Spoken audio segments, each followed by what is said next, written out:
하나님교회 성도 여러분, 이 영상을 보시는 하나님 나라의 귀한 자녀 여러분, 오늘은 2024년 2월 15일 목요일입니다.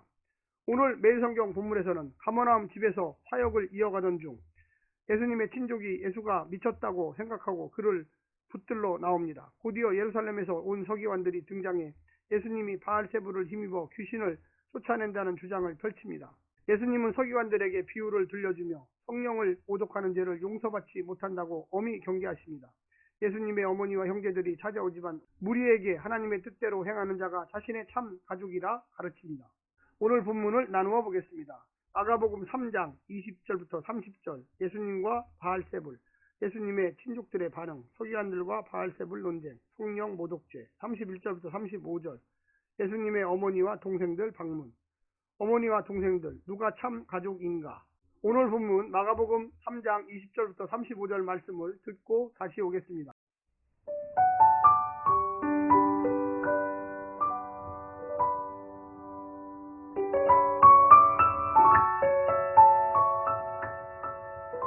집에 들어가시니 무리가 다시 모임으로 식사할 겨를도 없는지라.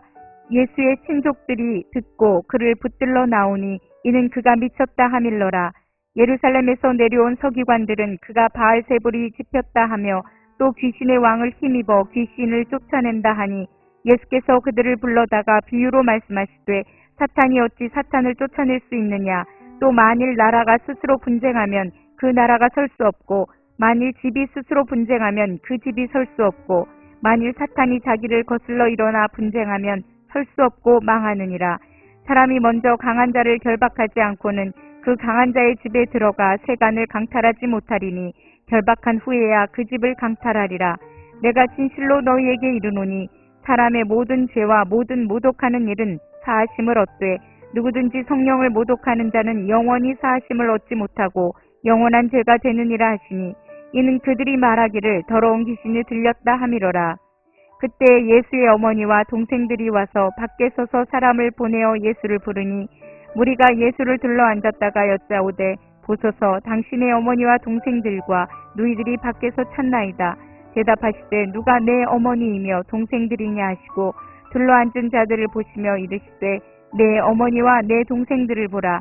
누구든지 하나님의 뜻대로 행하는 자가 내 형제요 자매요 어머니이니라.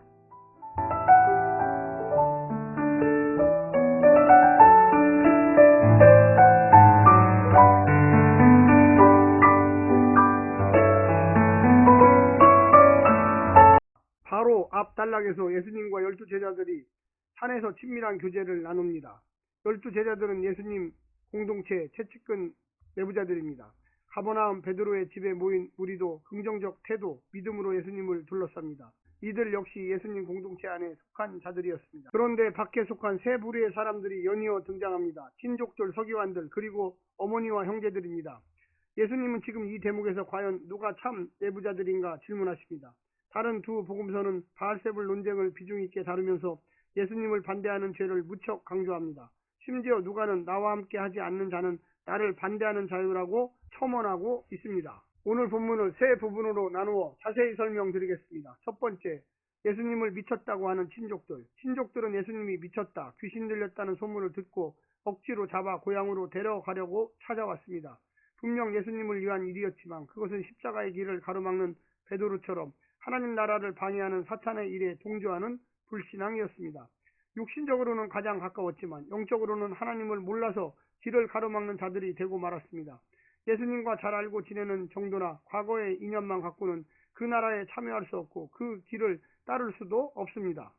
두 번째는 예수님이 귀신 들렸다고 하는 종교 지도자들, 아마 예루살렘 당국에서 감시차 보냈을 서기관들이 찾아왔습니다. 영적 가족의 역할을 할 만한 자들이었습니다. 하지만 그들은 예수님이 귀신을 쫓아낸 것은 인정하지만 그가 하나님이나 성령의 능력이 아니라 귀신의 왕 바알세불의 힘을 빌려서 한 일이라고 평가절하했습니다. 율법에 정통하다는 이들이 율법의 완성이신 예수님을 못 알아보고 있습니다. 하나님의 성령의 일을 알아보지 못합니다. 성령을 통해서 역사하시는 하나님의 통치를 인정하지 않는 이와 같은 자들은 예수님께서 가져오신 종말의 하나님 나라의 특권을 스스로 제외시키고 있는 자들입니다. 결코 용서받을 수 없는 죄를 스스로 짓고 있는 자들입니다. 마지막 세 번째는 예수님의 참 가족은 하나님의 뜻대로 행하는 자들이다. 예수님의 가족이 찾아왔습니다. 친족들이 못한 일을 하려고 왔을 것입니다. 그 의도를 아셨을 예수님은 다소 냉정하게 그들을 대하십니다. 그리고 밖에 있는 육신의 가족이 아니라 안에 있는 제자들, 하나님의 뜻에 순종하는 자들이 하나님 나라의 진정한 가족이라고 하십니다. 이 기준대로라면 예수님도 육신의 가족을 영영 잃어버릴 수도 있습니다. 예수님의 다른 어떤 인연도 소용없습니다. 예수님 나라의 가치관을 인정하고 그분이 부여하신 사명에 순종하는 자들만이 예수님 나라의 한 하늘 가족이 될 수 있습니다. 사랑하는 성도 여러분, 오늘 하루도 승리하십시오. 성령님의 놀라운 축복과 은혜가 함께 하시기를 간절히 부탁드립니다. 샬롬.